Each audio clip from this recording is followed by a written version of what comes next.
Vous vous intéressez à la politique familiale, bravo. Je me présente d'abord, je m'appelle Dominique Marcy-Lassy, je suis mère de 5 enfants entre 11 ans et 18 ans, et c'est à 2 d'entre elles, Gabrielle et Jeanne, que je dois ce court-métrage et je les en remercie. La politique familiale aujourd'hui souffre d'être très largement méconnue. Il y a 2 raisons à cette méconnaissance.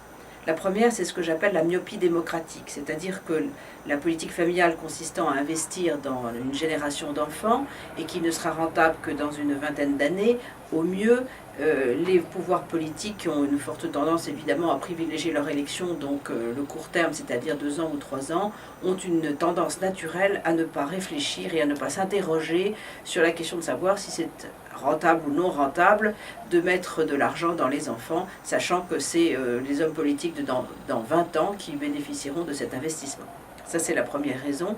Et la deuxième raison, et c'est celle sur laquelle on va s'étendre au cours de cette formation, c'est qu'on ne connaît pas du tout, ou du moins on connaît extrêmement mal le rôle de la politique familiale. On a une tendance à penser qu'elle a pour objectif de venir en aide aux familles nécessiteuses, et dans ces conditions, on a des approches qui ne sont pas adaptées à ce qu'est la politique familiale, puisque vous allez le voir au cours de cette formation, la politique familiale consiste à organiser les échanges entre les générations.